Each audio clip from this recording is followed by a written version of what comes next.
Halo, Assalamualaikum. Sodiap, saya Kare. Di video kali ini khusus buat kamu teman belajar. Karena video ini khusus buat pekan belajar bersama.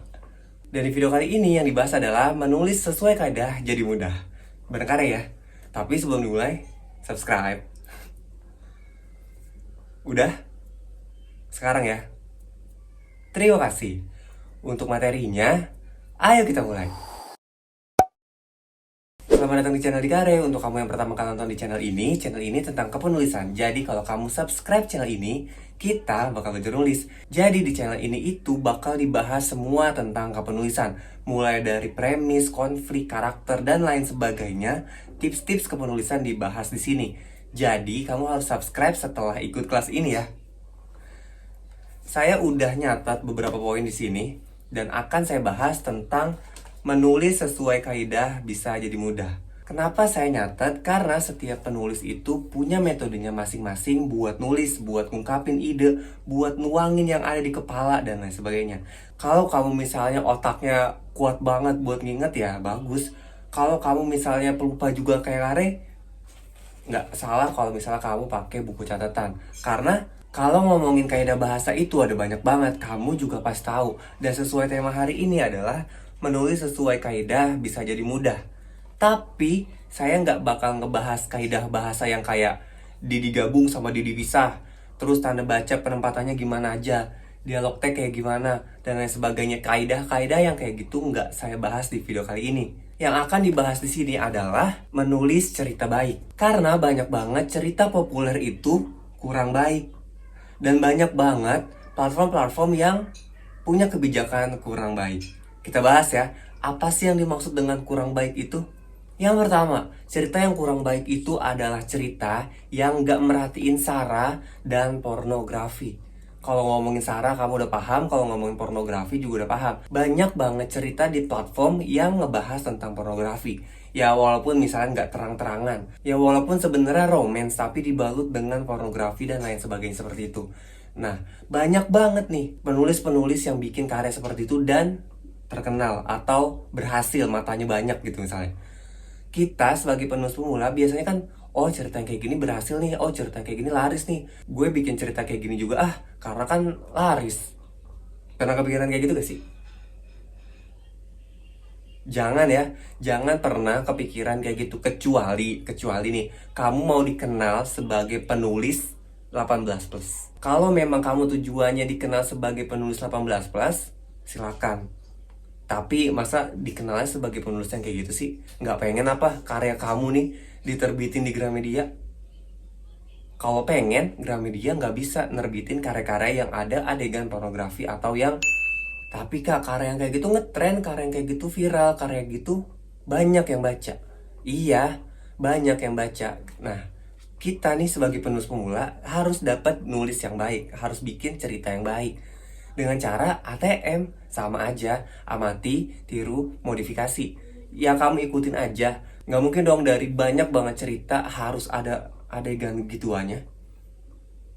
Bisa diambil dari karakternya, bisa diambil dari konfliknya, nggak harus adegannya. Jadi kalau ngomongin ATM ya udah suatu kewajaran sebenarnya. Kalau kita penulis pemula udah pasti pakainya ATM. Dari cerita yang terkenal, dari cerita yang banyak pembacanya, kita ikutnya supaya dapat cerita yang bagus juga, cerita yang baik juga, dan cerita yang terkenal juga.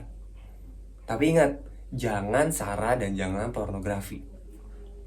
Ingat ya. Nah, mulai deh nih mikir ya kan. Pasti kamu udah mulai mikir nih. Wah, gue berarti kalau nulis harus kayak gini nih. Gue kalau nulis kayaknya nggak boleh kayak gini nih. Udah mulai kepikiran kan? Kalau misal kamu udah kepikiran mau nulis yang kayak gimana, ingat kaidah bahasanya. Kaidah bahasa tuh yang kayak nulis itu tuh harusnya tuh digabung atau dipisah. Komanya tuh di mana, titiknya tuh di mana.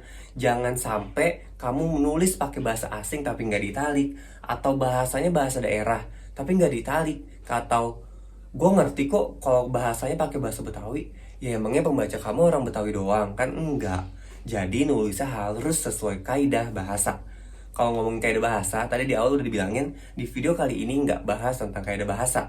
Karena saya yakin nih, kamu nonton video ini, ikut kelas ini, pasti udah tahu penulisan yang baik itu seperti apa. Ya, dan yang terakhir itu saya mau bahas tentang outline atau banyak bab atau konfliknya gimana-gimana. Karena banyak banget platform yang semakin banyak partnya, semakin baik. Semakin banyak partnya, semakin banyak dapat uangnya. Gak usah disebut ya platform apa yang seperti itu, tapi pasti banyak yang kayak gitu. Karena kan digembok ceritanya. Terus kalau digembok, kalau mau dibaca sama orang harus beli dan kitanya dapat uang gitu kan. Tapi lihat outline-nya itu tadi gimana. Kalau saya ngebahas outline itu mulai dari pagi sampai malam. Kalau misalnya nih dari pagi jalan jam 9 ya.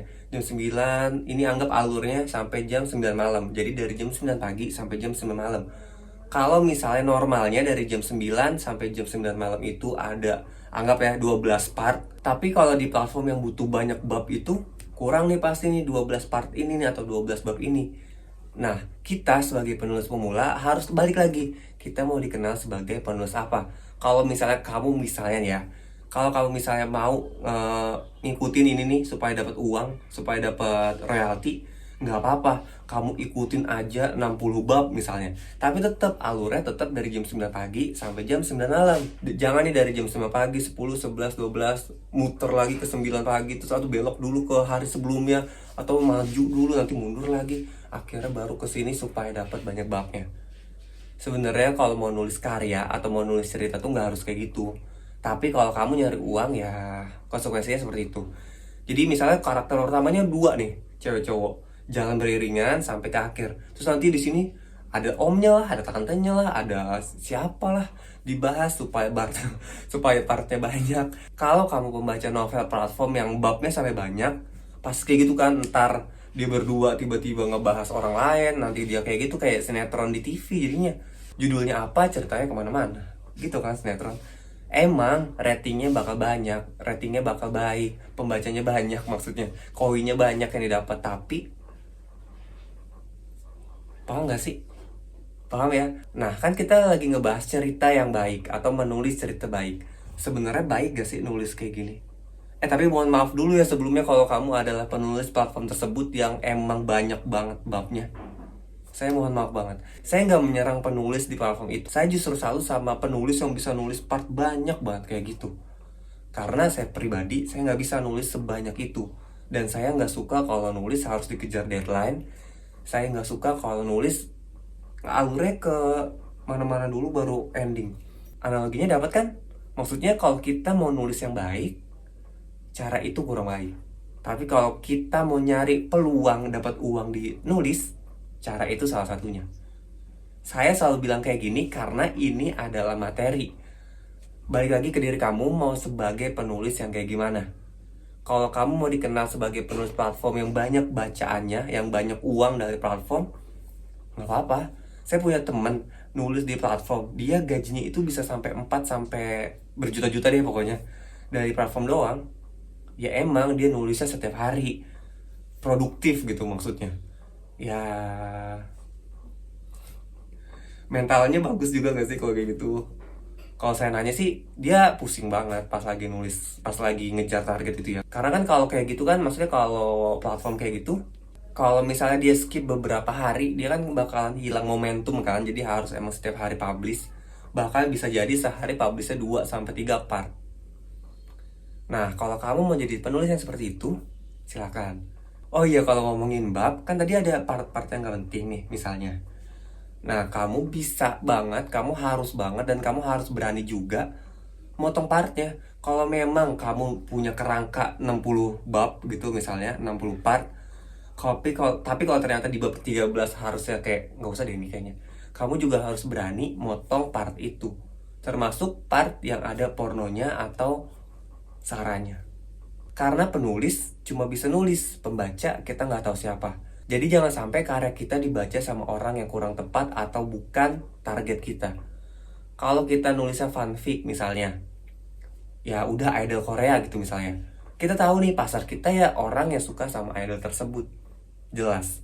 Kalau kita nulisnya romance biasa, ada adegan yang gimana-gimana, kita nggak tahu yang baca siapa, umurnya berapa, bacanya di mana, pakai HP siapa. Kalau misalnya dia numpang baca sama HP emaknya, misalnya gitu ya, atau misalnya dia baca dan ternyata diterapin di dunia nyata yang padahal belum waktunya atau belum umurnya, tanggung jawab penulisnya. Atau kalau kata guru saya itu adalah dosa jariah. Kita kita ngasih bacaan yang kurang baik, yang nggak ada faedahnya gitu misalnya, terus diterapin, dosa jariah coy. Maaf, bukan maksud so tau ya, tapi memang seperti itu. Kita karena menampilkan, maksudnya dibaca buat publik, dosanya buat siapa-siapa. Pahalanya juga kayak gitu. Kalau misalnya ada orang yang terhibur sampai 5 tahun ke depan, kalau ceritanya masih dibaca, ya kita dapat pahalanya sebagai penghibur. Maksudnya ngehibur orang, bukan penghibur gimana-gimana ya. Dan terakhir yang saya bahas nih, tadi udah bilang terakhir ya padahal, tapi lupa, maaf. Ada terakhir, swasunting. Penulis yang baik harus swasunting dulu. Swasunting tuh ngedit sebelum dipublish gampangnya. Jadi sebelum dipublish dimanapun platformnya, dibaca dulu. Jangan sampai ada yang typo, jangan sampai ada yang kurang hurufnya, jangan sampai ada yang gimana-gimana. Karena baik buruknya penulis yang tahu pembaca. Kalau kata pembaca, ah nih gimana sih nulisnya nih, tipe mulu, penulisnya kurang baik deh menurut si pembaca. Karena kan kita cuma bisa nulis, nggak bisa nilai. Nih, ini saya sering banget bilang, kita itu nggak bisa nilai karya kita jelek atau bagus, tapi pembacalah yang ngasih nilai karya kita baik atau bagus. Jadi jangan minder, harus pede dan yakin kalau karya kita bagus. Karena nggak mungkin kita pribadi mikir duluan kalau karya gue jelek, gue nggak jadi publish ah. Aneh banget kamu kalau misalnya mikirnya kayak gitu. Jadi mulai sekarang publish aja, dan jangan lupa bikin cerita yang baik. Kalau ada pertanyaan langsung aja di kelas. Kalau misalnya kamu nonton video ini setelah kelas, boleh kamu nanyanya di komentar. Atau kamu gak mau nanya di kelas, langsung di komentar, boleh juga nanya di komentar. Kalau misalnya kamu mau request konten juga boleh kok. Karena bakal jadi teman yang ngebantu kamu supaya bisa jadi penulis yang beneran dan baik pastinya ya. Udah, cukup sekian. Bagaimana?